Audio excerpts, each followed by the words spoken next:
At 38, I was pushed to call off a wedding over a 300,000 bride price in an apartment. No sooner had a steel plate from a construction site crushed me than I was reborn. I opened my eyes back to the day my college entrance exams ended at 18, with the school beauty queen rejecting me over the love letter I'd written. I snatched it back, flipped it over, and scribbled 3 lines on the back. Never work a job. If you can help it, latch onto a sugar mama, if you can. Lose money, and you can make it back. Lose your conscience, and you'll make even more. Falling in love? Not even dogs do that. Bride price of 300,000? Not a cent less. It's not about the money. I just want to know how important I am to you. And that apartment can't be under your mother's name. It has to be transferred to mine. At Gray Whale Cafe in Deep City, I looked at the woman I'd met through a matchmaker and dated for half a year, now suddenly finding her face unfamiliar. We weren't young anymore. Getting married was never about love, just about not dying alone. I said nothing, silently drinking water, turning my head to look out the window. Life was a tough son of a bitch. When I was a kid, my parents said knowledge changes your fate. I studied like crazy, thinking I'd be rich and famous for sure. Only after starting work did I realize I'm not even an ordinary mortal. In 2016, I entered the workforce. Clients forced me to drink until I ended up in the hospital, and I missed seeing my grandma one last time. In 2019, a project bombed. I took the blame, got laid off, and holed up in a rental eating instant noodles for 5 months. Later, I found a stable job, but it was far from where I lived. I worked myself to the bone, so diligent that I de-holed in my pee twice to go once just to buy a car. In 2022, I finally bought the car, but I couldn't afford gas anymore. I can't even piss properly now. After 30, rent rises faster than my salary. I saved desperately and told my parents I wanted to buy a house in Shenzhen. From that day on, there was never any meat on their dinner table, but the down payment was still out of reach. My dad secretly started driving for Didi and almost had a brain hemorrhage. Is poverty really linked to laziness? I'm diligent enough. Where's the money? Who took it all? My parents said, as long as you're willing to endure hardship, you'll surely get ahead. It wasn't until I grew up that I understood. As long as you're willing to endure hardship, there's endless hardship waiting. Now my blind date wants a 300,000 yuan bride price. Jiangqin, are you even listening to me? I'm listening. Then why aren't you saying anything? I've been talking for ages, my throat's hoarse, and you don't even care. I set down my water glass, silent for a while. Maybe we shouldn't get married after all. She froze for a second, then flew into a rage. I ignored her screaming, got up, and walked out of the cafe, aimlessly wandering down the street. I passed a construction site. On the wall was a banner that read, "Workers are the real elites." I lit a cigarette, took a couple of hard drags, and burned a hole in it. I don't hold a grudge against that woman. She's 35. Is it wrong to be realistic? I was just wondering when this life will ever end. In this whole life, I've only managed to scrape together 2 pairs of Putian knockoff AJs. How the hell am I supposed to be an elite? As for love, I don't even know if that shit exists. I pulled out my phone to find someone to drink with, but I saw 4 messages. Credit card payment reminder, overdue phone bill, big brother, I'm home tonight, and a notice from the boss. The company's performance is bad. They hope employees will voluntarily take a pay cut to get through it together. I instantly lost the mood. In this day and age, if you want to get rich, you absolutely cannot work for someone else. But I'm already 38, my back is broken, my neck is ruined, and my neuralgia strikes more often than my urge to pee. Even if I start a business with this broken body, I'd be 50 by the time I succeed. What's left to enjoy then? If only I could start over, do anything but work for someone else. If I can't find a sugar mommy, then I'll just start a business. Lose money, and you can make it back. Lose your conscience, and you'll make even more. I took a deep breath, rubbed my sore neck, and instinctively looked up. A dark blur came crashing down toward my face. When I opened my eyes again, there stood a gorgeous girl, about 17 or 18, in a floral dress, with fair calves and a delicate nose bridge. Her eyelashes were fine. I smiled.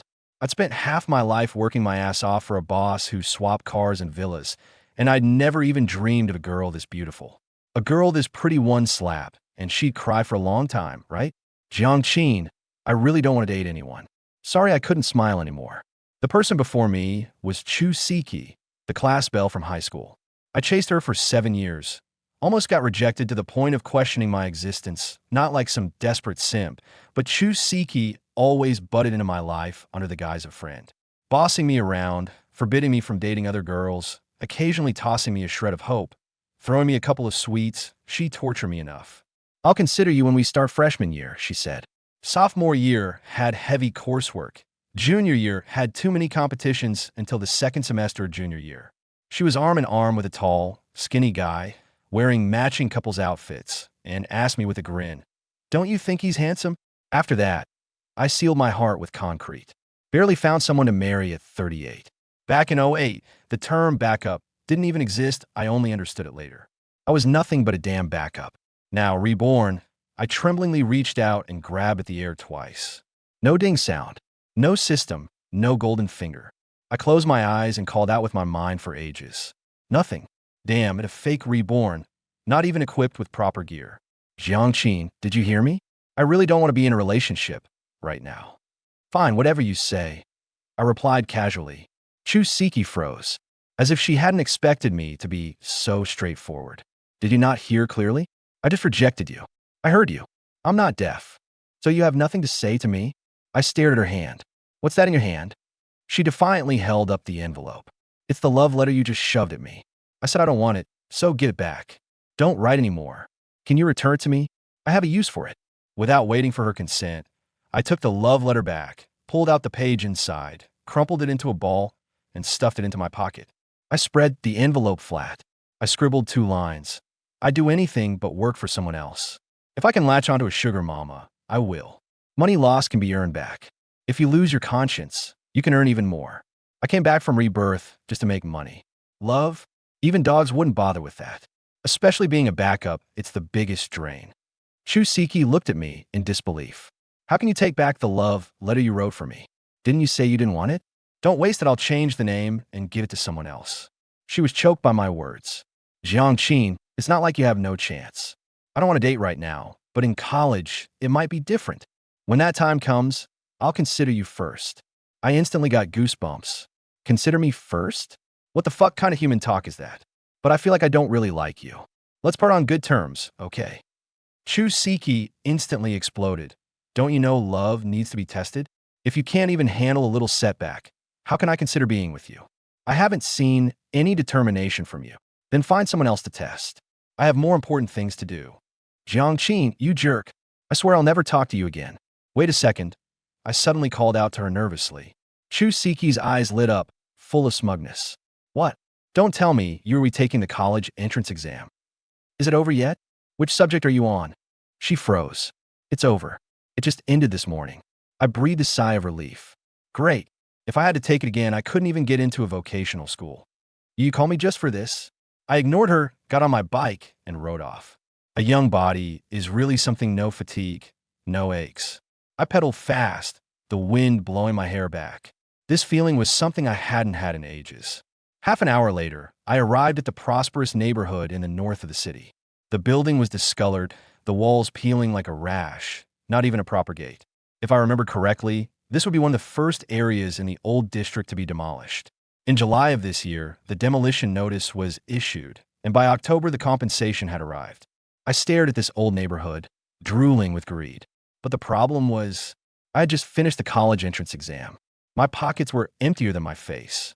I didn't even have any real capital. Without money, no good idea would work. I couldn't buy a house or land, and I had no capital for stock investments either. Was I reborn in vain? Just then, a bus pulled over at the curb. Chu Siki got off, her floral dress swaying in the wind. As soon as she saw me, she snorted and lifted her head. She seemed to be waiting for something. I just nodded politely and rode away, disappearing around a street corner. When I got home, the 120 square meter 3-bedroom apartment held all my beautiful memories. My biological mother, Ms. Yuan Yuqin, was chopping bones with an apron on. My biological father, Jiang Zhenghong, was sitting cross-legged, humming clouds of hometown. Mom, how much savings does our family have? Can you lend me some? Even a few tens of thousands would do, but 100,000 or more would be even better. Yuan Yuqin pulled 2 mahjong tiles from under the table and 80,000 and a 90,000. Spend it wisely. Mom, do you think you're funny? Our family has no savings. 100,000? You wouldn't be worth that much even if we sold you. My dad, Jiang Zhenghong, hesitated, his breathing growing heavier. My eyes lit up. Sure enough, he's the real deal. He must have some secret savings. Dad, stop pretending. Come clean. Son, could you pour me a cup of tea? My heart instantly sank. Jiang Zhenghong was famous for being henpecked if he had more than $5 in his secret stash. He'd be too nervous to sleep. Fine. Big deals were off the table, but I still had to make a living with small ones. The next day, I took my last $500 and called up my best bud Guizihong to stake out the commercial street. We zeroed in on a guy selling box lunches. I spent $200 to order a batch of box lunches, then dragged Guizihong into an internet cafe strip. Sold the $5 ones for $7 and the $7 ones for $9. They were snatched up by the all-night internet addicts. After half a day of hustling, we were exhausted like dogs, back-soaked. We crouched by the roadside, wiping sweat and counting the cash. 200 in capital turned into 378, a profit of 178. But after throwing in a few packs of Yushi cigarettes to win favors, we took a loss. Still, it proved one thing. This path works, but the profit margins are too thin. The old man selling box lunches came over, handed me a white General cigarette, and said, "Buddy, how much did you sell that box lunch for?" "For 160. Guizihong was stunned beside me, but seeing my calm and composed demeanor, he was too scared to say anything. The old man's eyes were gleaming with envy. "I'll tell you where to sell box lunches. Give me $200. The city inspectors won't catch you." I sold him the bundle. The fire escape behind Shenzhen Footbath City that leads directly to 7 internet cafes, and the fact that the doorman loves smoking Hongdashan. The old man cheerfully paid up and praised me. "You've already figured out the Footbath City at such a young age. You got a bright future ahead." Jiang Qin clasped his hands together in a respectful salute. "You're too kind," he said. Beside him, Guizihong was stunned for a long moment. He grabbed Jiang Qin with a slight tremor. His eyes were full of envy. "Old Jiang, you've already been to that amazing place, the foot massage parlor?" That was already 10 years ago. At the time, I hadn't gone to Shenzhen yet. I followed Boss Wang there to check it out a few times. That's enough. Stop, ing. I made some money today. Let me treat you to something good." Jiang Qin stood up, dusted off his pants. Pocketing the huge sum of over 700 yuan, he walked forward along the main road. Watching his carefree, retreating figure, Guizihong was slightly taken aback. He felt that this good friend of his seemed to possess a maturity born from weathering life's storms, like those characters in TV dramas who have seen through the world. Though his face still showed laughter, anger, and jest, his gaze was unfathomably deep, sharp enough to see through to the essence of things. They had just been working themselves to the bone. After running around all morning, he only made a little over 300. Not enough profit, even to buy a pack of cigarettes. Yet, Jiang Qin had the nerve to claim he earned 460. The key point was that the old man selling box lunches looked shrewd as anything. But in the end, he actually fell for it. Spent $200 just to buy an address. To be able to spin a tall tale to adults without flinching was something Guizihong couldn't do. He didn't even dare to haggle when buying groceries for his mom. No wonder he didn't even care about being rejected. The class thought he was just putting on show, that he was just trying to salvage some pitiful dignity. But at this moment, Guizihong actually started to believe Jiang Qin. He might really not have taken it to heart. But the moment Chu Siki was mentioned, Guizihong's gossip soul started burning fiercely again. "Old Jiang, what's going on with you and Chu Goddess?" Jiang Qin turned to look at him. "What could there be between us? You've had a crush on her for 3 years. Is it really over just like that?" She said she'd consider it once she got into college. Guizihong pressed on relentlessly. He really didn't understand. They made it through summer break and college was right there. It would be such a waste to give up now. She said college, so fine, college it is. I'm not waiting around anymore. If a pretty girl could be trusted, then pigs would fly. Jiang Qin said without expression. Every word was laced with scorn for love. Relationships get in the way of making money. Being a simp wastes your life. The bloody lesson from my past life proves that point. Women only slow down your hustle. Other than that, they're good for nothing. He'd suffered through the pain of a teenage crush and felt the terror of a 300,000 bride price. It's not that he wasn't interested in women. It's just that he needed to learn priorities in this new life. But that's all just your guesswork. Who knows? Maybe Chu Siki really does plan to date you as soon as you're in college. Wouldn't it be a loss to give up now? Old Gua, once a man starts thinking like that, it's basically like he's creating his own prison. This applies to both relationships and work. If it's not in your hands, no matter how others try to convince you, don't believe it. Jiang Qin's gaze deepened a bit. He suddenly remembered the promises he got when he first started working: project bonuses, company shares, overseas trips, allowances for immediate family. It's the same as Chu Siki saying, if you work harder, I'll date you. These are things everyone knows about, but no one has ever actually seen Legends. Hoping for something legendary, you might as well believe in Ultraman's light. At this thought, Jiang Qin couldn't help but think of Ultraman Tiga. What a cosmic hero. He's nothing but a deadbeat. Back then, he borrowed my light and slipped away when fighting Gadanazoa. As a result, my future turned pitch black. And that guy never even mentioned returning my light. Be anything but a simp. Do anything but be a corporate slave. Focus on making money. That's the true path in life. Meanwhile, Guizihong suddenly started scratching his head frantically, making a hissing sound with his mouth. Jiang Qin found it odd. Couldn't help but stare at him for a few moments. What's wrong with you? Didn't wash your hair before going out? No, I feel like after hearing what you said, it feels like my brain is actually growing inside my skull. At 4 in the afternoon, Jiang Qin and Guizihong walked out of the restaurant, already full and satisfied. But Guizihong still couldn't stop thinking about going to a bar, begging Jiang Qin to take him for a taste of it. Before they could take more than a few steps, two familiar figures appeared before them. One was the class math representative, Wang Huiru. The other was the class beauty, Chu Siki.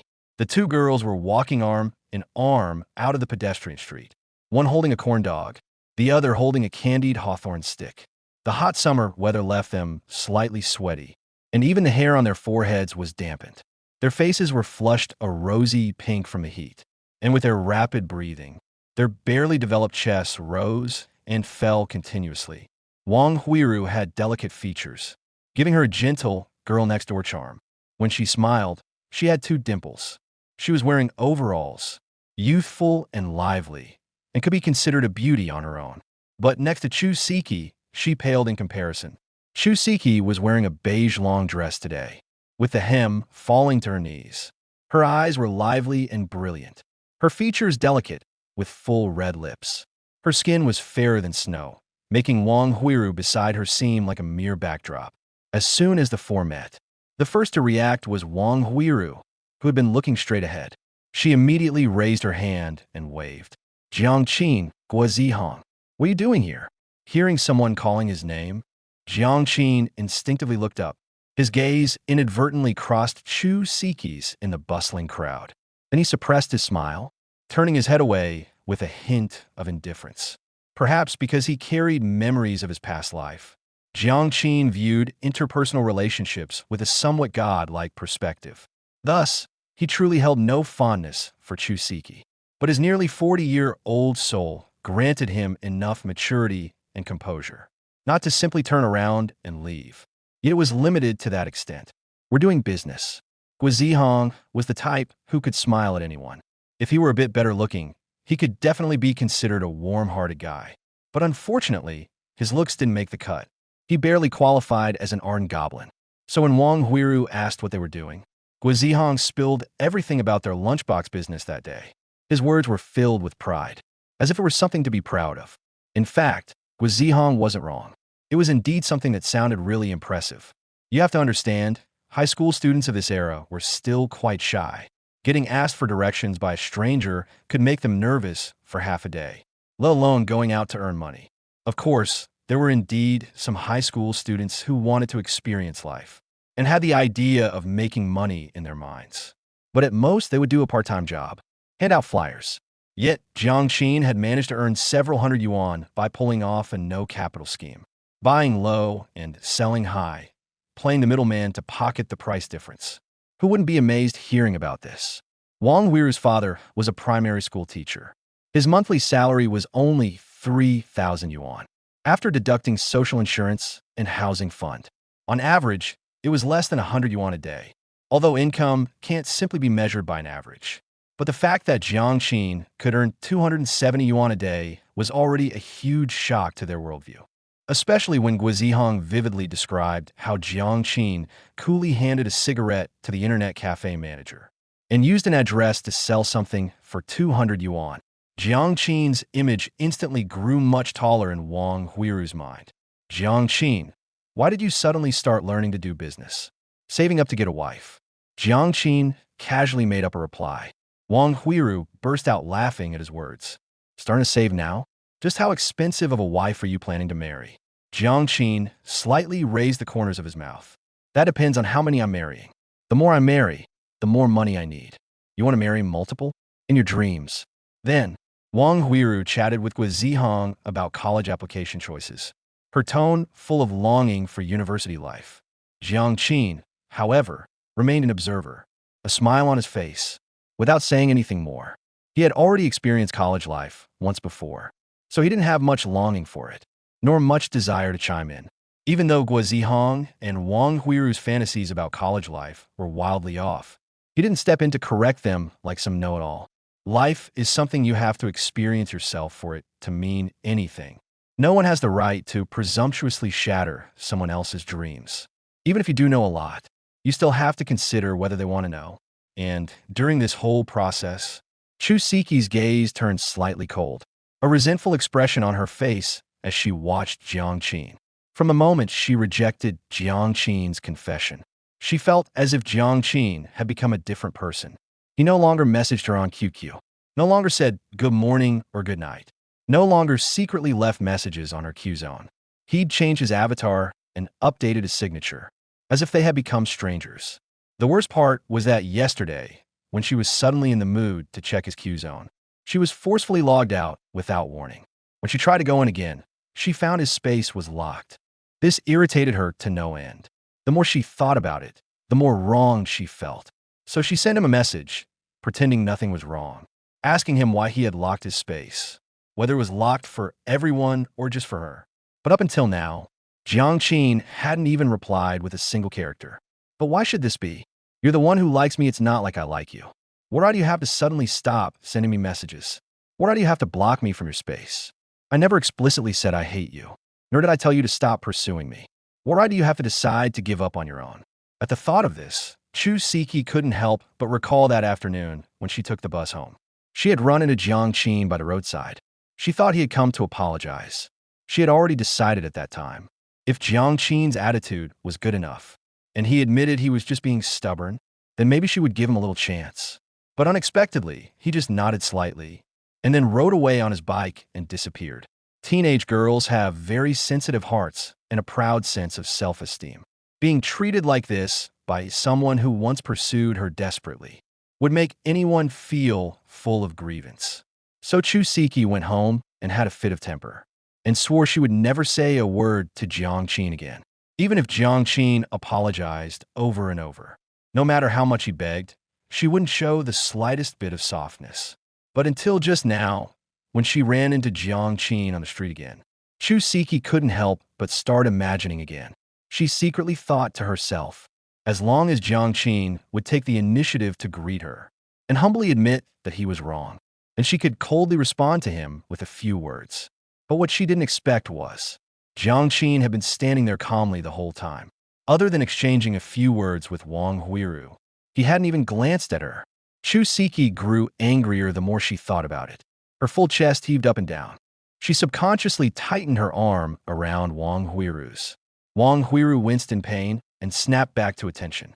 She glanced at her best friend, then at Jiang Qin, suddenly recalling the emotional entanglement between the two on the day of the college entrance exam. No wonder those two hadn't spoken a word to each other. Jiang Qin must have felt too inferior to speak to the goddess who had rejected him. Actually, Wang Huiru had a pretty good impression of Jiang Qin, especially after hearing Gua Zihong's praise of Jiang Qin. It made her feel that Jiang Qin possessed a maturity that other boys lacked. So she decided to help Jiang Qin out, where she could bring about a good match. Jiang Qin. Wang Huiru's eyes flashed with a hint of slyness. You just said you're earning money to marry a wife. Are you hinting at our Siki? Jiang Qin's face turned pale. Even his right eyelid started twitching. Sis, just give me a break. Isn't it true? This temple is too small, unfit to enjoy such blessing. Hearing that, Chu Siki completely lost her composure. She clenched her pearly teeth together, a layer of mist forming in her eyes. Jiang Qin, what exactly do you mean? Jiang Qin gave a bitter sigh. Nothing much. I'm heading out. You guys keep having fun. You're not allowed to leave. I didn't say you could, so you can't. Jiang Qin waved his hand as if he hadn't heard, walked to the roadside and got on his bike. Then, without looking back, merged into the street crowd. Having been reborn, there's no need to explain too much to people who won't matter in the future. So he couldn't even be bothered to say anything more. Don't forget your roots. Stay true to your mission. You thought I was just joking? Chu Siki stood there, watching his retreating figure, feeling utterly wronged. Tears unwillingly spilled from her eyes. She wasn't like those cliché novel heroines. Suddenly realized she liked Jiang Qin, so she felt regret. She just felt like she was looked down upon by Jiang Qin, as if she was something annoying that he couldn't get away from fast enough. Watching her best friend choke up with no words, Wang Huiru beside her instantly panicked. Wasn't it her best friend who rejected Jiang Qin's confession? Why was it Jiang Qin who left now? Her best friend was crying. What was going on here? Siki, why are you crying? Jiang Qin has changed. He would never have treated me like this before. I told him not to go, but he insisted on leaving. He's doing it on purpose to annoy me. Chu Siki gritted her teeth, holding back tears, her chest heaving. The more she thought about it, the more wronged she felt. Since she was a child, she had always been the apple of everyone's eye. Her parents spoiled her, her teachers doted on her. Everyone around her revolved around her. But just now, she caught a hint of disgust in Jiang Qin's eyes. This made her feel very hurt. Chu Siki considered herself a very kind girl. Even though she rejected Jiang Qin, she didn't completely shut him down. She even encouraged him to keep trying. She gave him warmth and hope. But what about him? He didn't show even a shred of gratitude. He even looked at her with disgust. Didn't he think he was going too far? He used to talk to her every day. She would just casually reply, "Oh," and he would be thrilled.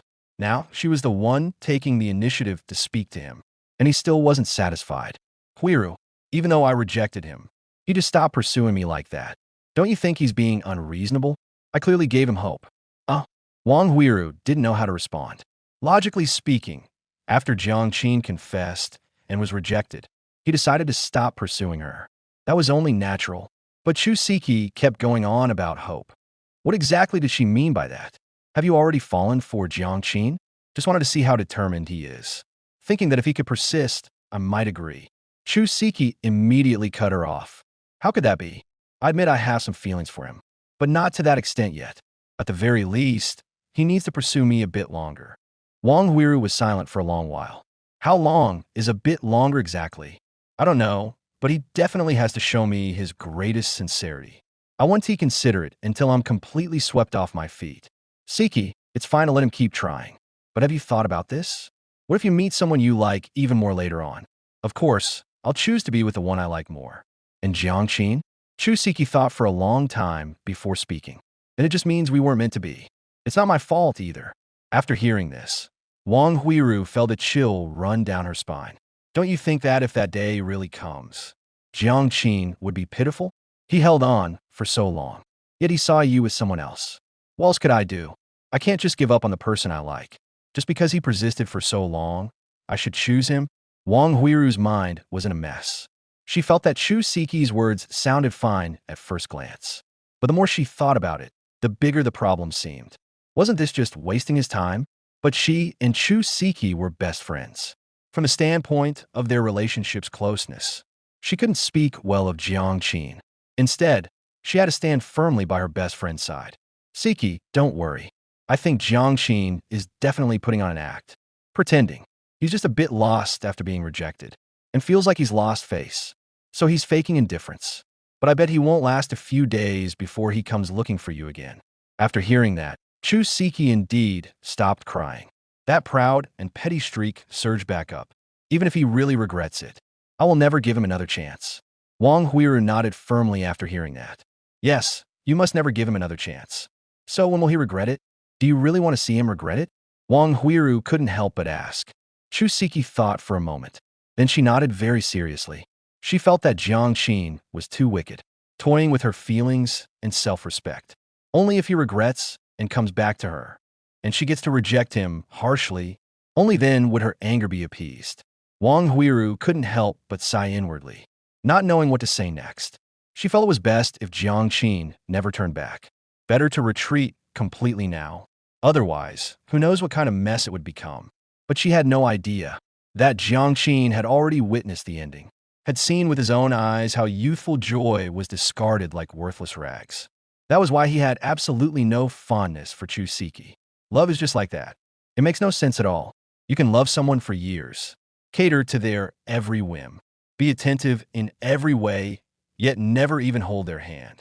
Then one day, someone suddenly appears, and with just a few sweet words, they win all her affection. Try to reason with love, and love will only slap you with a harsh lesson. Meanwhile, Jiang Qin returned to the residential community. After parking his car, he walked to the community garden. Then he sat down on a stone bench and began to ponder. His pondering had nothing to do with Chu Siki, because he simply didn't care about her. What he was thinking about now was still the matter of his first pot of gold. Summer break, if not long, is not short either. Logically, you could take your time with everything. No need to panic too much. But when it comes to starting a business, sooner is better than later. So the issue of the first pot of gold brooks no delay. He had to explore every possibility. After thinking about it over and over, he felt it might be easier to ask his parents. So he got up and went upstairs, finding Ms. Yuan Yuqin, who was happily enjoying her weekend. "Mom, how much savings do we have? Can you lend me some? Even a few tens of thousands would do. 100,000 or so would be even better." Ms. Yuan Yuqin reached under the table and fumbled around, handing him 2 mahjong tiles, an 8-1 and a 9-1. "Spend it wisely." The corner of Jiang Qin's mouth twitched. "Mom, do you think you're funny? Get lost. What savings do we have in this family? 100,000? You wouldn't even fetch that much if we sold you." At this moment, Jiang Zhenghong looked up at Jiang Qin, seeming to have something to say, but holding back, and his breathing was a little heavier. Seeing this, Jiang Qin's eyes instantly lit up. Indeed, as they say, old ginger is spicier. Judging by his own father's expression, he must have some private savings on hand, hesitating over whether to lend them to him. "Dad, is there something you want to tell me?" "Forget it. It's nothing. Go and play." "It's okay, Dad. Don't pretend. Just come clean. I'm steady now." Son, could you pour me a cup of tea?" 3 minutes later, Jiang Qin returned to his room after pouring tea. He was back to a state of utter hopelessness. He felt he must have been blind with folly to hold out any hope for his own father. Mr. Jiang Zhenghong was famously henpecked. If he had more than $5 in pocket money, he'd be too anxious to sleep. How could he possibly lend him tens of thousands? But since he couldn't do big business, he still had to work on small opportunities. After all, small money was still money. Drops add up to an ocean, and starting a business was always hardest at the beginning. Relying on others was indeed a bit unrealistic. As for borrowing money, everyone around him was a high school student. Having $5 in their pocket was already impressive. He couldn't borrow much from them at all. A loan, that was something to consider. But the procedures were too cumbersome. Besides, in his previous life, the mortgage had suffocated him, so he had an instinctive aversion to loans. Jiang Qin took off his clothes and got into bed, planning to get a good night's sleep first. Tomorrow, he would look for business opportunities elsewhere. At the very least, he needed to double the 700 yuan in his pocket. Starting a business after rebirth, easier said than done. It was never as simple as it seemed. The next morning, the dawn light spread everywhere. Jiang Qin slipped out of the house. He hopped on his bicycle and took a ride around the city. Then he went into the Jizhou City Zoo. Since it was Sunday and also summer vacation, a double whammy. The zoo entrance was packed with people. It was even more crowded than a temple fair. An hour later, Jiang Qin squeezed his way out of the zoo. He almost had his shoes trampled off. After getting out, he squatted by the entrance and chugged a big gulp of water. Then he pulled out his Nokia and called Guizihong, asking him to come over. Guizihong's home wasn't far from here. After receiving Jiang Qin's call, he immediately hopped on his bike and headed over. He puffed and panted the whole way, sweating profusely, but in excellent spirits. These days, he kept hoping Brother Jiang would summon him, always feeling like there was more money to be made any second. But when he finally found Jiang Qin, he couldn't help but freeze on the spot. There was Jiang Qin squatting on the ground, holding a plucked chicken in each hand. "Brother Jiang, what are you doing?" Jiang Qin shook the chickens in his hands. "Got 2 chickens for $10. One for you to take it home and have your mom stew it for you." Guizihong looked at the zoo sign, and though he didn't understand, he was deeply impressed. How do you bring your own animals when visiting the zoo? I didn't bring them, I bought them. These are meant to feed the tigers at the zoo. At the market, one chicken costs 11 bucks. But you bought their chickens to feed their tigers. So they're half the price. Then why don't you go feed the tigers? Jiang Qin's eyes narrowed after hearing this. I earned these half-price chickens fair and square. Why the hell should I feed them to the tigers? Guizihong opened his mouth, hesitating for a while before speaking. You're basically fleecing the zoo. Save the crap. You want them or not? Yeah, I love chicken. Guizihong took the chicken Jiang Qin handed him, grabbed it by the neck, took a look, and his expression suddenly turned complicated. He could already picture the zoo tiger and the keeper doing inventory, only to find the numbers never matched up. The tiger says, I didn't eat it. Don't you fucking frame me. The keeper says, shut your mouth. You're the one who ate it. The tiger says, you stole my chicken and you're acting righteous? I didn't eat it, I swear. The keeper says, if you didn't eat it, the dog did. Bro Jiang, what are you doing buying chickens at the zoo? I plan to buy half-price chickens in bulk, smuggle them out, and sell them at the market for a low price of 10 bucks. A quick flip and double the profit. Then why did you only buy 2? I sized it up. The security guard at the zoo entrance is pretty tough. I figure I can't beat him. So I called you to be the vanguard. Help me test his fighting ability. No way, bro Jiang. I'm the biggest coward. Forget fighting, I even stutter when cursing. You worthless guy. All he knows is eating. Jiang Qin stuffed the chicken in his hand into a plastic bag. He then twisted open a bottle of water and took a sip. Speculative profiteering does bring quick money, but it's not something you can do all the time. He didn't want to cause trouble. He just wanted to earn money with dignity. Besides, these petty schemes were far from his goals after being reborn. Jiang Qin stood up and handed his own chicken to Guizihong, asked him to take it back, then rode his bike to the next stop, Jizhou City Library. He was now really troubled about how to make his first pot of gold, but he had thought of all sorts of ways, and none of them worked. Damn, without a system, every step was a struggle. But even without any ideas, he didn't plan to just stay at home, because once a person gets lazy, they only get lazier. That was a truth he had summed up in his past life. So he decided to come to the library to find some books, to see if there was a golden house hidden in books. Maybe it would give him some inspiration. How to become the charismatic man that rich ladies love. Effective opening lines when approaching a rich lady. 15 gentlemanly details that move a rich lady. The third generation Tang monk's glorious transformation. Successful cases of marrying rich. Jiang Qin picked a few books from the humanities and social sciences section. He planned to study them carefully. To be honest, he felt that given the current situation, the only shortcut to his first pot of gold was to find a sugar mama, a strapping young man with strength to spare. It's no shame to earn money by hard work. Jiang Qin arrived at the reading area with a stack of books in his arms. But before he could sit down, his gaze was suddenly drawn to the southeast corner. A girl was sitting there, wearing a fitted long dress. A small section of her arm resting on the table was as fair as snow. Her eyes beneath thick lashes were lively and limpid like water, and her lips were pink, moist, and full. Her smooth, long hair cascaded over her shoulders. Under the sunlight, she shimmered like a pearl. At that moment, the girl was holding a thick book, flipping through it earnestly, her gaze shifting continuously. Quiet and well-behaved, Jiang Qin froze for a moment, as if a relevant memory had been triggered in his mind. Feng Nanshu, the academic prodigy of Class 1, Senior 3. A taciturn, untouchable bloom on a high peak. The true moonlight of Chengnan High School. Rumor had it that she was picked up and dropped off every day by a wing car. There were also a dedicated driver and bodyguards accompanying her. Her family background was very mysterious.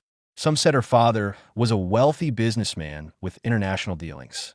Some said she was a princess exiled from the capital's elite circle. Others said she was an illegitimate child who couldn't be seen in public. In short, there were all kinds of rumors, but none of them were very credible. However, Feng Nanshu did have the aura of a wealthy heiress. She was aloof and had no friends. Apart from answering questions in class, she never spoke a word to anyone. It was precisely because of this icy, standoffish demeanor, combined with the intimidation of her brawny bodyguards, that despite having countless admirers, no one ever dared to confess their feelings to her. Chu Siki had already been the crush of many during their youth, but she still paled in comparison to Feng Nanshu. After starting college, Jiang Qin had encountered quite a few girls who could rival Chu Siki. But Feng Nanshu was still a presence that, whenever he thought of her, left him stunned. Lu Sun was really telling the truth. Books do have a beauty like jade within. But wait, did Lu Sun actually say that? Jiang Qin thought about it, then decided it didn't matter much. If you can't remember the author, just credit Lu Sun. At the same time, Feng Nanshu seemed to sense someone staring at her. She raised her eyebrows and swept a cool glance over. For a split second, their eyes met. Her eyelashes flickered slightly. Then she quickly returned her focus to the book in her hands. Cold indeed, Jiang Qin gave a neutral assessment. He then stepped over, sat down at the table across from her. Reading can be a boring thing. When you can't read on, looking up to see a pretty face is not a bad choice. Reading is to make money. Looking at a pretty face is to keep reading. In the end, they're all tools. Doesn't go against his money-first principle. Jiang Qin took out a book and placed it in front of him. His gaze inadvertently fell on the book in Feng Nanshu's hands. Peggy Sue, the girl with the magic eye. A girl with such a cold and aloof demeanor shouldn't be reading. Kafka on the Shore, a novel with this kind of literary, artsy vibe? How come she's reading a fantasy adventure novel that's more suited for younger readers? Just as Jiang Qin was slightly stunned, the novel in front of him suddenly shifted upward a bit. The half of her face that was originally visible was completely covered up, not even leaving him with a glimpse of her beautiful eyes and brows. Jiang Qin snapped back to reality and couldn't help but let out a bitter laugh. Won't even show half her face. Aloof, truly aloof. Jiang Qin didn't mind. Instead, he reached out and opened the book in front of him. Chapter 8. Finally got a sugar mommy. In 1986, Teacher Qi played the third-generation Tang Sanzang. After that, he became famous across the country. Later, through the introduction of Teacher Zhao, he came to know a wealthy woman from a rich family who was already 49 years old at the time. At the peak of his acting career, Teacher Qi did not choose to stick to one path forever. Instead, he resolutely chose to get married, becoming a live-in son-in-law. Now, he owns an entire street in the capital, a stark contrast to the second-generation Tang monk, who at over 60 still performs gigs on the streets. What does a gorgeous transformation look like? This, right here, is a gorgeous transformation. But how does one achieve such a transformation? The author lists a few conditions in the book. The most important of those conditions is looks. Simply put, you have to be good looking to have a chance to start something with a wealthy woman. That's basically the door opener. If you can't get through the door, don't even think about what comes next. Also, you need to be in good shape. You have to be tough enough to handle the rich woman's pleasure spikes and balls. And you have to last like a long-lasting battery, holding more charge. 1 cell stronger than 6. Of course, the book only covers the first half. The rest Jiang Qin figured out on his own. Jiang Qin analyzed it deeply, but he ended up getting a little too carried away. His foot stretched a bit too far, and as luck would have it, it kicked the fair and smooth calf opposite. Realizing his rude action, Jiang Qin immediately looked up at the other side. Unexpectedly, the aloof girl quietly withdrew her leg, as if nothing had happened, without even moving the book that blocked her face. Sorry, I was too absorbed in reading just now. I didn't mean it. It's fine. The girl in front of him didn't lower her book, nor did she look at him. Only a faint, emotionless reply came. Jiang Qin didn't mind, simply returning his gaze to his book. 20 minutes later, he finished reading the gorgeous transformation of the third-generation Tang monk. Reaching the last page, he now had a basic grasp of the standard tactics for finding a wealthy benefactress. But the problem was, where could he find such a rich woman? He had just searched through the entire bookshelf, yet hadn't found the legendary book, National Directory of Wealthy Women's Contact Information. If she couldn't find a rich woman, all these tricks would be useless, right? Jiang Qin felt a bit disappointed. He casually closed the book. Standing up, he pushed the stool aside and was about to leave. Just then, Feng Nanshu suddenly moved the book in front of her. Her clear eyes looked at him. Then, she picked up the sign on the right side of the desk and placed it in front of him. Please return borrowed books to their original spots before leaving. Jiang Qin's eyes swept across the sign. He shrugged slightly. Still, he left without a word. Watching his distant figure, Feng Nanshu's eyelashes fluttered slightly. A trace of dimness flickered in her eyes. But she didn't speak up, just silently put down her own book, and then softly walked around to the other side of the table. She carefully gathered the books Jiang Qin had spread out, planning to put them back in their original places. Just as Feng Nanshu was organizing the last book, a sudden sound of footsteps came from behind her, and Jiang Qin's voice then sounded. I wasn't planning to leave, just thirsty. Going to buy a bottle of water. Also, sorry for accidentally kicking you earlier. Let me buy you a drink. Consider an apology. Jiang Qin unscrewed the ku juice in his hand and slid it over to Feng Nanshu. This drink was very popular back in the day. Sprite and such were nothing compared to it. But later, for some reason, it flopped. Feng Nanshu didn't take it, though. She stood frozen, as if turned to stone, neither speaking, making a sound, nor moving. Finally, she clenched her fists, lowered her head, and went back to her side, then raised the book high again, hiding her delicate face behind it. Jiang Qin found it quite strange. I wasn't being a pervert just now, was I? What I did was pretty gentlemanly, basically. So why does this lofty flower seem so nervous? But he didn't think much of it, just assumed it was her aloof personality acting up again. Then he sat back down in his seat and continued reading the next book. 3 minutes later, Jiang Qin caught a glimpse of a fair, slender hand from the corner of his eye. From behind that book, the girl with the magic eyes. It quietly reached out, grabbed that bottle of good juice, and silently withdrew back. Over the next few days, Jiang Qin would come to the library whenever he had free time. Each time, he would run into Feng Nanshu. The two of them seemed to have an unspoken agreement, always sitting at the same table, facing each other, but never saying a word, just focused on reading their own books. But Jiang Qin never came empty-handed. Sometimes he would bring some snacks, like bear-shaped cookies, spicy salt cracker chips, and shrimp crackers. Dividing everything into 2 portions, he would push one over to Feng Nanshu. After 1 or 2 times, Feng Nanshu started bringing some snacks along too. Macarons and truffle chocolates, Jenny's cookies, and each time placed closer to Jiang Qin's side. Although the two had no conversation at all, they did engage in a bit of interaction over their tongues, showing quite a bit of tacit understanding. During this time, Jiang Qin finished reading 1 book, The Rich Lady Archives, and 1 book titled Gentleman's Etiquette, while Feng Nanshu finished reading 1 book, The Blue Dog Era, and 1 titled The Magic Zoo. On June 13th, the 6th day of summer vacation, Jiang Qin closed the last book about rich ladies, placed his hands on the desk, rested his chin on them, and his eyes gradually grew deep and thoughtful. In books there are houses of gold. In books there are faces of jade. He had looked it up online. This saying wasn't by Mr. Liu's son, but by Zhao Heng, the 3rd emperor of the Song dynasty. The original text is called Exhortation to Learning, but Jiang Qin felt it was only half right. There really are faces of jade in books. For instance, Feng Nanshu sitting across from him. Really, no matter how you look at her, she's a feast for the eyes. But there's no golden house in books. At least, he hasn't found one. Jiang Qin couldn't help but glance at Feng Nanshu, who was sneakily eating shrimp chips like a hamster. She no longer completely hides her face behind a book, but the coldness in her eyes remained unchanged. She also had almost no desire to speak or communicate. Wait, a black car with wings.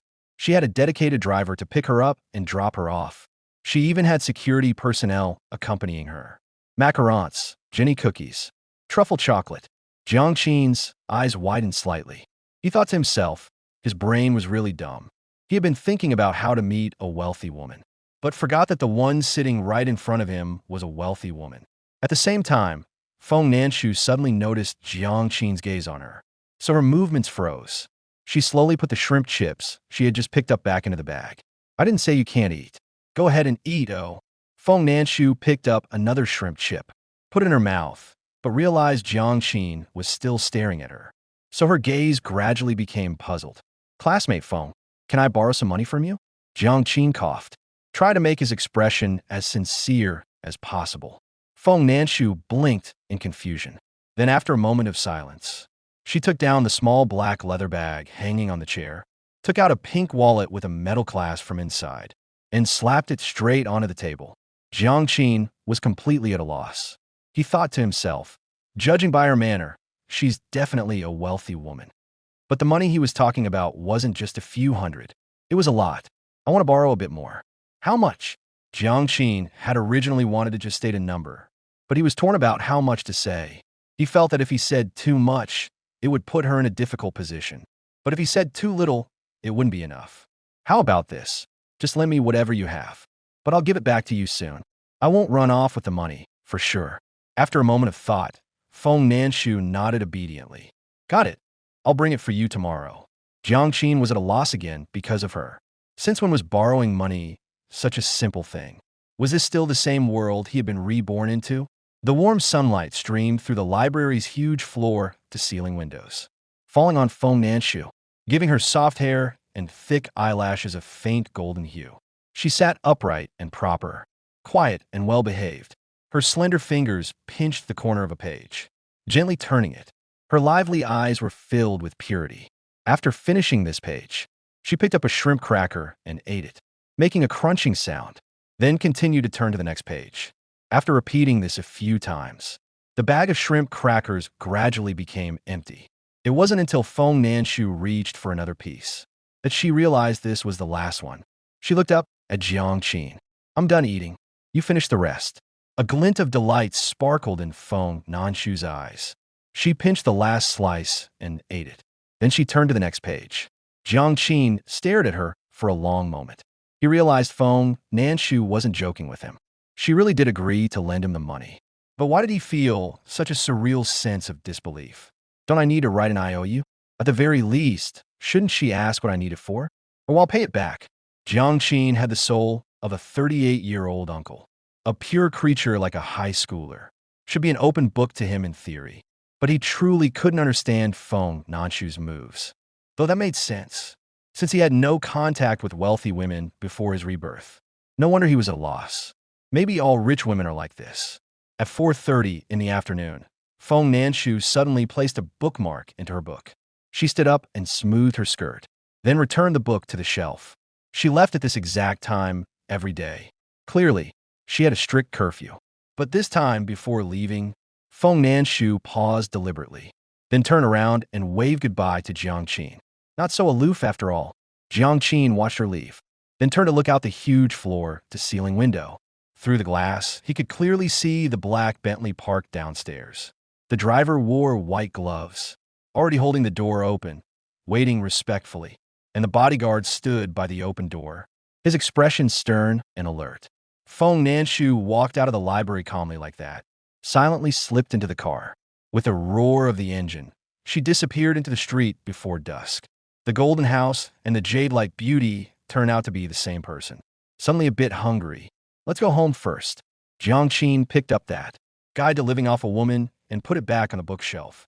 He rode his bike back to Hongrong Jiyuan on North 2nd Road and bought a steamer basket of soup dumplings at the entrance of the neighborhood. Today is Wednesday, a workday. Ms. Yuan Yuqin is a staff member at the government guest house. Mr. Jiang Zhenghong works at the health bureau, so there should be no one at home right now. I'll just have to make do with some soup dumplings. But having eaten so much takeout and instant noodles in my past life, he's now not too picky about anything and doesn't have overly high demands for the quality of food. Besides, this bun shop's flavor is indeed quite good. Thin skin and generous filling 10 years later, they even opened branches. Jiang Qin picked up a dumpling from the plastic bag, took a bite warm, rich, and oily. Still the same recipe, still the familiar taste. But the weather is too hot right now. Just 2 bites, and he's already sweating. Jiang Qin fastened the plastic bag. He planned to eat it when he got home. At 7 in the evening, nightfall crept in silently. Mr. Jiang Zhenghong returned home carrying 2 plastic bags. He changed in his slippers and plopped down onto the sofa.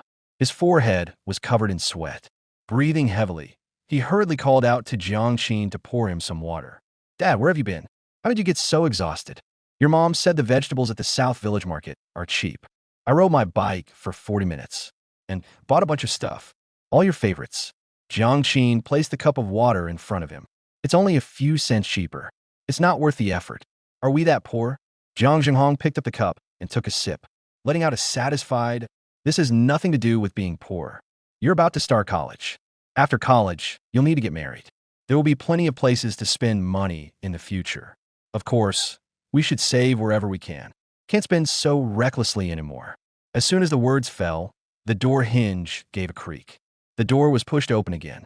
Ms. Yuan Yuqin entered, carrying a shopping bag from the department store. Her expression was overjoyed. She was even humming a tune. Seeing this, the father and son couldn't help exchanging a glance. "What did you buy?" "Sister Sue from my workplace said the department store's wool coats are half off. I snag a great deal." Jiang Zhenghong's eyes widened. "A wool coat? How much did you spend?" Ms. Yuan Yuqin wore a smug expression. "Originally $888, now only $488. Dad, so this is your idea of not spending recklessly?" Jiang Qin was shocked. This wasteful woman. "It's the dog days of summer right now. Why are you buying a wool coat?" "What do you know? If it weren't the dog days, they wouldn't be on sale." Jiang Zhenghong put on the authority of the head of the household. Jiang Qin had already finished the college entrance exam. Once the results came out, there would be a celebration banquet and tuition fees to pay. There are plenty of places to spend money. Yuan Yuqin changed her shoes and walked into the living room. "Aren't those my exact words? Also, did you go to the Nansun vegetable market like I asked?" "Of course I did. I did the math. The vegetables at Nansun Market are quite a bit cheaper than at the shop downstairs. We saved over $20 this trip, so we saved $320 today." Jiang Zhenghong's brain took a while to catch up. Where did that $300 come from? Mrs. Yuan Yuqin raised the shopping bag in her hand. "I bought an $888 coat for $488. That's another $300 saved, inside and out." "Yuqin, I really need to say something to you. Your view on spending is clearly wrong." "Jiang Zhenghong, I haven't bought any clothes in all these years of marriage. And you're still nitpicking over one wool coat?" Jiang Qin watched from the side, grinning happily. He found this long-lost family squabble heartwarming. Dad was still in his prime right now. Strong and healthy, not gray-haired at 53. Nor had he secretly driven for a ride-hailing service to save for a down payment until he collapsed in the car. His biological mom was still young too, still loved beauty, and would go shopping at the department store when she had a little money. Didn't dare buy meat just to save costs. This was definitely the thing that made him happiest after his rebirth. But the way he watched the show with a grin was too annoying. He soon brought the trouble upon himself. He got simultaneous dirty looks from both parents. "Jiang Qin, what are you laughing at? Don't you agree I shouldn't have bought this wool coat?" Jiang Qin wiped the smile off his face. "Mom, I'm going to make big money in the future, and I'll never let you buy outdated, discounted clothes again, nor let Dad go to that faraway market." Yuan Yuqin was slightly stunned, her gaze instantly softening. "That's my good son. Don't be like your father, always being stingy." "When am I ever stingy?" Jiang Zhenghong's voice weakened a bit, clearly lacking confidence. But when he turned around, he saw his wife had already opened that shopping bag, and inside were rolls and rolls of toilet paper. "What's this? Stock from a guest house? The boss said they all need to be replaced, so I brought them back. You think you're the only one who knows how to be thrifty?" Yuan Yuqin said grumpily, then turned and went into the kitchen. Jiang Zhenghong was dumbfounded, thinking, "Are you setting a trap for me?" Early morning, sunlight slanted through the window, spilling onto the bedside. Jiang Qin abruptly opened his eyes, opened the door, and ran to the bathroom. But after squatting on the toilet for 3 minutes, he stood up dizzily, completely bewildered. Damn, he had forgotten that he had been reborn. The habit of having diarrhea as soon as getting up was long gone. But since I was already up, there was no point in going back to sleep. Jiang Qin washed up, hung up the towel, went to the storage room downstairs, and pulled out his bicycle. Then he headed to the Jizhou City Library. When he reached the second floor of the library, he spotted Feng Nanshu at a glance. Today, she was wearing a black and white plaid skirt. Her long hair hung down to her waist. Her eyes were bright, clear, and transparent. At the moment, she was tiptoeing to reach a book on the shelf. The posture made her slender waist stretch straight. Her body leaned forward slightly, revealing her exquisite and graceful curves without reservation. "What are you looking for?" "I want to read that book." Feng Nanshu turned her head to glance at him, her slender fingers pointing to the row above. Jiang Qin walked over and helped her take the book down. He handed it to her, and then the two returned to their familiar corner, sitting in their usual spots.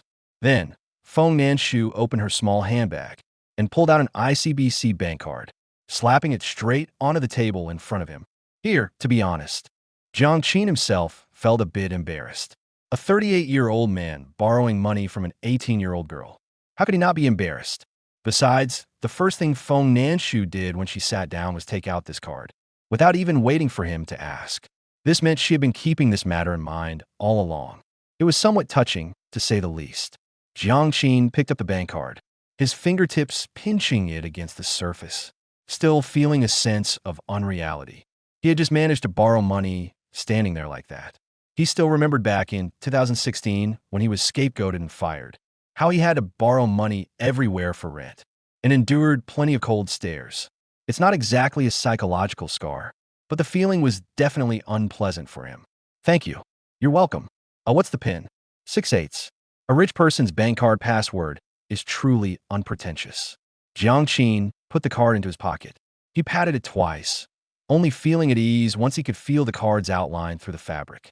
He wanted to ask how much was in it, but hesitated and couldn't bring himself to speak up, because he felt that asking such a question was a bit rude, making him seem overly calculating. Forget it. Whatever's in it is in it. But this was probably the young lady's New Year's money, or her allowance. At most, it's around 80 or 90,000, maybe even less. He planned to use this money to hustle for a month, see if he could double it, then buy an old, dilapidated apartment in the bustling area, make a profit from the demolition compensation. After that, he would return the money to Feng Nanshu and see how much was left, then start the real entrepreneurial plan. Did you get a bank card this early? It's not mine, Feng Nanshu said calmly. Jiang Qin was just asking casually. But the instant he heard the answer, he was stunned. Then his eyes widened. This card is not yours. Whose is that? Feng Nanshu raised her limpid eyes. I stole it from my dad. You steal your dad's money to spend on me. See, can I? Feng Nanshu's expression was a little dazed. It seemed even I wasn't sure if doing this was right. So she threw the question back to Jiang Qin. Jiang Qin was really at a loss. What kind of relationship would make a girl steal her father's money to spend on herself? Boyfriend, fiancé. Honey, aside from these possibilities, he can't think of anything else. But the key problem was that he really wasn't familiar with Feng Nanshu. Even if they're schoolmates, they're not in the same class. Although we've been reading books and eating snacks together these past few days, but we've hardly even talked. Taking this money feels a bit too hot to handle. Jiang Qin hesitated repeatedly and reluctantly pulled the card out of his pocket, handing it back to Feng Nanshu. He really was short on money, because without money, you can't get anything done. But coaxing an innocent young girl into stealing from her family? What kind of bastard does that? You're not borrowing it. Feng Nanshu looked puzzled. I'm afraid you'll get scolded when you go home. Forget it then. Feng Nanshu shook her head coolly. No, I won tea. My dad has tons of cards. He won tea notice, one missing. Jiang Qin still waved his hand. If it were your money, I'd borrow it. But taking without asking is stealing. You'll pay it back, right? Of course I will. Then it's borrowing, not stealing, Feng Nanshu said firmly. Hearing that, Jiang Qin wavered. At that moment, it was as if a little figure sat on his left shoulder, kept urging him to take it. After all, as long as you pay back the money before getting caught, it'll be fine. It's not like I'm going to run away with the money. Jiang Qin, have you forgotten why you had so many regrets in your past life? That's just how the world works. The bold are fed, the timid starve. Besides, borrowing money isn't stealing money. At least it's legitimate and above board. It has nothing to do with your own moral standards. Jiang Qin convinced himself, picked up the card again, and took Feng Nanshu to the bank. Because Feng Nanshu didn't know how much money was in it either. She was so clueless. But Jiang Qin felt that since she was the creditor, it was necessary for her to know the exact amount. Then again, what is this girl really thinking? Isn't she afraid that he might deceive her? If there's 100,000, say it's 50,000. If there's 50,000, say it's 30,000. Withdraw all the hidden amounts. So she wouldn't even have a place to cry. But when he checked at the bank, Jiang Qin realized that poverty really had limited his imagination. What the hell, 50,000, 100,000? 1, 2, 3, 4, 5, 6, 7. The number of digits alone was beyond counting. Jiang Qin's eyes widened. He looked at Feng Nanshu in disbelief, thinking to himself, you rich people really don't treat money as money, do you? Over 6 million all in one bank card. And the password is 6/8. If it's lost, that's a huge loss. Meanwhile, Feng Nanshu was also looking at the screen. After a moment, she raised her hand expressionlessly, pointing at the string of numbers on the screen. Wow, you have so much money. After returning from a bank, Jiang Qin sat silently at his desk, feeling that today's experience was even more absurd than being reborn. But no matter what, the matter of the first pot of gold was perfectly resolved. He didn't even need to start a business with such caution. He could do it boldly, buy old, small, and dilapidated houses and wait for demolition. Make a profit, then invest in stocks. Then do some real business. Starting a venture would be way too easy. Just then, Feng Nanshu suddenly put down the book in her hand. Her eyes clear, she looked at him, as if she had something to say. Jiang Qin snapped out of it slightly. What's wrong? I want to be friends with you. Hope you don't be ungrateful. Feng Nanshu's expression was very serious. Jiang Qin was full of question marks. He couldn't quite figure out what kind of move this was. But then he saw the title of the book he was holding for Feng Nanshu. How to Make Good Friends Quickly and Effectively. Jiang Qin's mind blanked for a moment. He took another look at the slightly nervous Feng Nanshu. Then he slapped his forehead, feeling that the situation had instantly become clear. Which bastard started the rumor that she was aloof and cold? This girl is clearly spacey and socially anxious. Actually, we're already friends. So can you take me out to have fun? Doing business comes with risks. In other words, there's no such thing as a surefire profit in this world. But Jiang Qin is a reincarnator. He already knows the outcomes of many things that haven't happened yet. Achieving guaranteed profits isn't too difficult for him, especially after securing Feng Nanshu's financial support. Jiang Qin decided to go all out and earn some money back. The redevelopment of the old city in Jizhou City was about to begin. The area affected was quite large. Compensation was fast and generous. Buying houses scheduled for demolition naturally became Jiang Qin's first target. Over the past few days, he had been roaming the streets and alleys with Guizihong, putting up notices in every neighborhood slated for demolition. Buying houses in this area at high prices. Contact XXXX in the bustling city of Rongqing. Happy Community and Hongyuan Community. These residential areas are all famously old and dilapidated. There are plenty of residents who feel frustrated and want to move out. And even more people are eager to sell their houses. They had no idea that this place was about to be demolished. So as soon as they heard someone was buying up properties at high prices, they immediately called Jiang Qin. Of course, Jiang Qin couldn't buy every single building. The renovation of the old city was an official project, and it was strictly confidential. But right before the official document was about to be issued, someone suddenly started buying up houses in the demolition area in bulk. What did that mean? Jiang Qin might not even have gotten the demolition compensation yet. Before that, they would have investigated his entire ancestry. So, no matter which old and broken community it was, he would only ever buy one unit. A person can be greedy, but before being greedy, they must assess whether they have the ability to swallow it all. Of course, there was also a lot of finesse in selecting clients. Can't take properties that are still occupied. Can't take those with elderly living in them. Can't take those from families in financial hardship. So what's the best target? It's families with money who can't stand living in old, small, shabby apartments. Those who moved away long ago. Houses that have been empty for a while. Because the transaction for such properties goes more smoothly, there won't be any dragging or delaying. In case someone, after the deal, refuses to leave, wants to stay a bit longer, and drags it out until the official notice is issued, finding out their house is going to be demolished. People like that would come knocking and cause a huge commotion. Jiang Qin's current identity is just an ordinary high school graduate. Such a situation would definitely be hard to handle. So he's been carefully selecting clients these days. It took him 2 days to finalize his acquisition targets. Mr. Su from Fanwali, Mr. Liu from Rongqing, Mr. Bai from Xingfu Community, and Mr. Wang from Hanyuan Community. These four people had one thing in common. They had all moved their families to other provinces and hadn't been back for many years. Since the houses were old and dilapidated, they had never been sold before, so they had been vacant for years.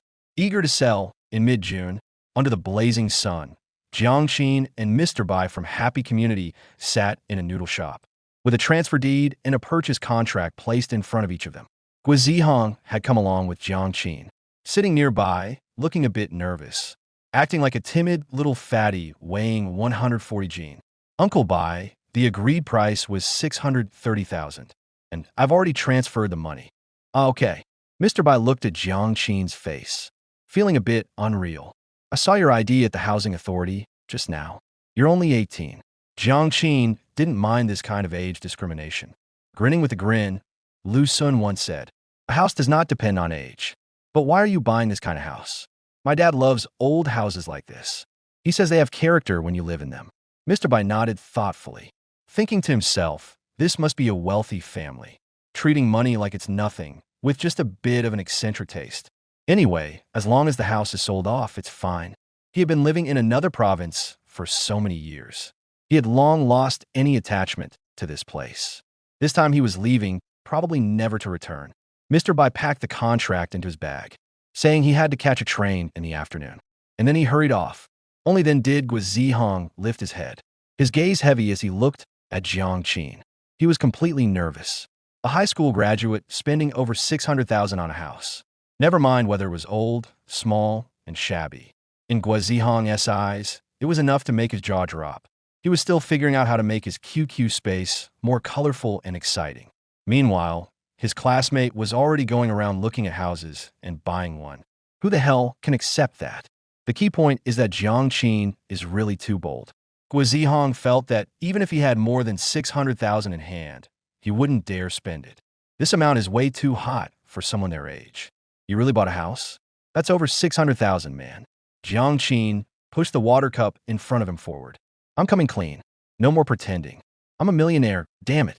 Guo Zihong swallowed. I've never been to a foot massage place. Then let's wait until the admission letter comes. I'll take you to check it out sometime. Thanks, Godfather. Jiang Qin grinned. He thought to himself, old Guo, you're not bad. You've really widened your path. Plus, isn't this way better than being in a relationship? You save 3 months' salary to give a goddess a necklace. The goddess will just coldly say thanks. And she'll throw the complimentary flowers into the trash when you're not looking. Just look at your brothers. Friends, roommates a little favor, and they're crying out, "Father." Oh right, Brother Jiang, there's a class get-together this afternoon. Are you coming? Jiang Qin snapped back to reality, looking slightly startled. It's not a holiday or anything. Why hold a gathering now? Guo Zihong paused for a moment. Well, the exam results are about to come out. If we don't meet now, after the results are released, those who bombed their exams probably won't be in the mood for a gathering. You guys go ahead if you want. I'll pass. I've got stuff to do this afternoon. Enjoy yourselves, eat and drink well. But Chu Siki will be there too. Jiang Qin reached over and put his arm around his shoulder, staring at him with a sharp gaze. Why do you always like to bring up Chu Siki's name in front of me? Guo Zihong shrunk his neck. Don't you like her? I thought you might want to see her. If I wanted to see her, I wouldn't have turned and walked away that day on Central Street. Isn't this playing hard to get? Don't knock it. It really works. She's even crying. People might think you dumped her. Jiang Qin couldn't be bothered to explain. He took out money and handed it to the boss. I just met a girl recently. I promised to take her out. Count me out of the party, Guo Zihong said in surprise, looking at his best friend. Which girl? Do I know her? Not sure. Where are you two going? If it's a foot massage place, I'm coming with you. Parties are just for those smart kids to show off. I don't even want to go. Jiang Qin felt Guo Zihong's brain might be the size of a peanut. Ever seen someone bring an animal to the zoo? Ever seen someone bring a girl to a foot massage place? Guo Zihong was stunned. Is there anywhere else worth visiting in Jeju? She wants to go to the city center's small commodity market. That place is full of street vendors. The stuff they sell is all knockoffs. What's so fun about that? She had never been there before. Curious, Guo Zihong found it hard to believe. She's never even been to a place like this? How poor must this girl's family be? Jiang Qin couldn't help but glance at him. Why the hell do you have so many questions? Aren't you going to the gathering? He went, and after shooing Guo Zihong away, Jiang Qin also left the beef noodle shop, heading to Jizhou City Library. Then he brought along his sugar mama, the little rich girl. They arrived at the small commodity city. Feng Nanshu was wearing a floral dress that gave off an ethereal vibe. She had a small black leather bag slung diagonally across her, and wore brown leather shoes, revealing a small section of lace-trimmed sheer stockings, full of girlish charm. With the greasy soul of a 38-year-old, he gave a comment, which was, "She's so tender you could almost squeeze water out of her." She strolled along the narrow walkway. Her clear, bright eyes darted around, filling with curiosity at the goods displayed on the stalls. This small commodity market was quite famous at South City High School. because most of what was sold here were knockoffs. The prices were low, and the variety was complete. Students were really broke, especially the day students. They ate at home in the morning and evening, so they didn't have much pocket money at all. So every weekend, they would come here in groups of 3 or 5 to hang out. But what they bought were mostly things that looked good, but were useless. Feng Nanshu had probably heard about this place from others at school, which is why she specifically asked to come see it. Why do they have so many car keys? Ah, those are actually lighters. Do you need to take a test for a beauty certificate? I want to get one. That one is fake. It's meaningless. If you want one, just buy it directly. 1 yuan each. Jiangqin. I'm thirsty. I want to drink Sprite. You're mistaken. That's its sister version. Lay by. This underwear is split right down the middle. Why are they still selling it? You're too young. Don't ask about adult matters. 3 minutes later, Feng Nanshu stopped in front of a shop on the corner. She couldn't move her legs. In front of her was a Hello Kitty-shaped ride-on toy. It was flashing and cheerfully calling out, "Little friend, come play." Feng Nanshu turned her head and quietly looked at Jiangqin. A hint of determination flickered in her cool gaze. Jiangqin looked completely baffled. "You don't actually want to ride this, do you?" "Miss, listen to me first. This thing is for kids under 8. You're 18 years old. If you ride this, you'll absolutely die of embarrassment on the spot." Jiangqin tried to talk her out of the idea. "This toy may glow, move, and even sing, damn it. But you don't get to play unless you're still in diapers." 3 minutes later, a wonderful song came from the shop at the corner. "What is Daddy's daddy called?" "Daddy's daddy is called Grandpa." The beautiful young girl was riding on it.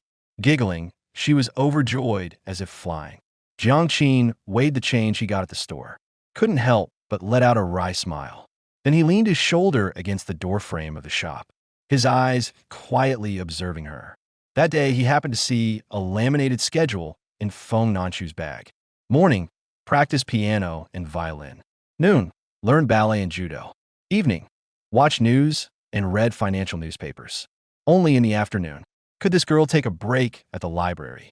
The little rich girl probably didn't have much of a childhood. That's why she had no friends and didn't know how to socialize, turning into a social phobic. Misunderstood as aloof again. Jiangqin smiled and ignored it. Instead, he casually pulled out the contract from his bag. He now had 4 demolition houses in hand. With varying sizes, they cost a total of 2.73 million yuan from his card. The compensation plan for the old city renovation in Jizhou had not yet been announced. He hadn't seen it in his previous life either. But based on his third uncle's brother-in-law's compensation, he estimated the compensation for Fanhua Li could reach 1 minute and 2.8 seconds. Xingfu community and Hanyun community were in more remote locations. The compensation wouldn't be that high. At most 1 minute and 2.1 second. He wasn't clear about the situation in Rongqing, but it should be around 1. 2.4. Jizhou wasn't Beijing or Shenzhen. It was almost impossible to get rich overnight from demolition. Reaching such a ratio was already rare. Why would you ask for more? You know, the first 8 villages on the North Second Ring were also included in the demolition scope in 2018. But the compensation ratio is only 1 minute and 1.3 seconds. What does this mean? It means demolition is just like love. Order really matters. After the demolition money is in hand, Jiangqin will pay back the money Feng Nanshu lent him. By then, he should still have 1 to 2 million left, plus 4 apartments. Of course, he could also take cash instead of the apartments. But if he cashed out directly, it definitely wouldn't reach the market price. So the best way is to sell them himself after receiving them. However, that also depends on the specific location of the resettlement houses. If it's an area that will skyrocket in value, then he'll definitely keep them. And during this waiting period for the demolition money, Jiangqin doesn't plan to sit idle. He will withdraw another 270,000 to start a business. Buying demolition houses is, after all, just opportunistic speculation. But real entrepreneurship is completely different. He wants to quickly get into an entrepreneurial mindset, which means he must become familiar with business processes and routines. So he would use these 270,000 as capital to start something small in Jeju, as a test run before formally starting his business. Just as he was thinking, the music beside him came to an abrupt stop. The rocking time was over, but Feng Nanshu was riding the Hello Kitty and didn't want to get off. her eyes still sparkling with a look of unsatisfied fun. Jiang Qin smiled helplessly, took a coin out of his pocket, and placed it in her palm. Come play with me. Feng Nanshu pointed at the other machine next to it. Me? I'm a grown man. Mr. Clean, an ultimate tough guy. No kidding. 3 minutes later, from the entrance of the small shop came. What is Daddy's daddy called? A duet. Jiang Qin sat in a carriage that wasn't the right size, swaying along with Hello Kitty's constant rocking, a look of wonder on his face. This thing is really damn fun. After shaking for a long while, the two frenzied Hello Kitty cats finally stopped, and the store owner came out, with furrowed brows and a murderous look in his eyes. How much does a kid weigh? How much do you, a big strapping young man, weigh? Don't you have any idea in your own heart? Damn. However, Jiang Qin didn't notice the store owner's expression. Instead, he reached into the pocket of his jeans and pulled out the Nokia that his dad had used and left behind. While he was sitting in the rocking car just now, he kept feeling something ringing. When he opened the phone, he realized it was the notification sound of QQ messages. It was the 2008 edition of the QQ mobile app. It was ridiculously retro. Brother Jiang, guess where this class reunion is being held this time? All right, I'll stop keeping you in suspense. The reunion is also in the city center. What a coincidence. Qin Xiang booked the class banquet at the Longway Hotel next door. I'm on my way there now. I'm going to make that idiot cry today. By the way, aren't you near the city center too? After we finish eating, I'll come find you. Let's go home together. Guizihang's avatar is a long-haired guy in sunglasses. The picture even has a cheap filter on it, straight up trying to look edgy. Jiang Qin found it hard to understand. The guy himself is short, fat, and dark-skinned, but he insists on using a skinny as a chick dude as his avatar. What's that about? Jack of all trades, master of none. This 9-key physical keyboard is way too hard to use. Jiang Qin just hit the end call button and went back to the home screen. He had zero patience to reply to messages. Little rich girl, where do you want to go next? Let's go eat junk food. Feng Nanshu reached out her hand, pointing with her fair, slender fingers toward the snack shop ahead, her eyes sparkling with excitement. At the same time, Jiang Qin was taking Feng Nanshu around to eat and shop. In the Zhuangyuan Hall of the Longway Hotel in the central section of the city, the students of Class 2, Grade 3 were arriving one after another. They took their seats. This gathering was organized by Qin Xiang. He had requested the best private room and ordered the finest banquet. These days, teenagers whose worldviews are not yet fully formed learn how to behave and act by imitating their parents. Qin Xiang's father is a real estate developer, so even at a young age, Qin Xiang already exuded the air of a high-quality man, with sleek hair, a powdered face, and a suit, and a gold watch on his wrist. He said, "Everyone, 3 years of high school, it's not exactly short, nor is it long, but having had the chance to be in the same class with all of you, I feel very honored. From today on, we are adults, so I propose we raise our glasses together. But no one is allowed to drink soft drinks. We must drink alcohol, because what we drink today is more than just alcohol. Rather, it's maturity. I once wrote this sentence in my QQ space. Drink to my half-life of wandering and displacement. Drink to my lifetime of loneliness and solitude. This glass, I'll finish it first as a toast." Qin Xiang raised his glass and downed the beer in one gulp. Then, imitating his father's demeanor at business dinners, he turned the glass upside down, showing everyone what it meant to leave not a single drop. Seeing this, the Zhuangyuan Hall instantly erupted in thunderous applause. "Brother Qin, you really don't seem like a student at all. Every move you make is way too mature. Yeah, compared to you, we look especially childish. Someone like Xiang will definitely be an elite once he steps into society. So cool.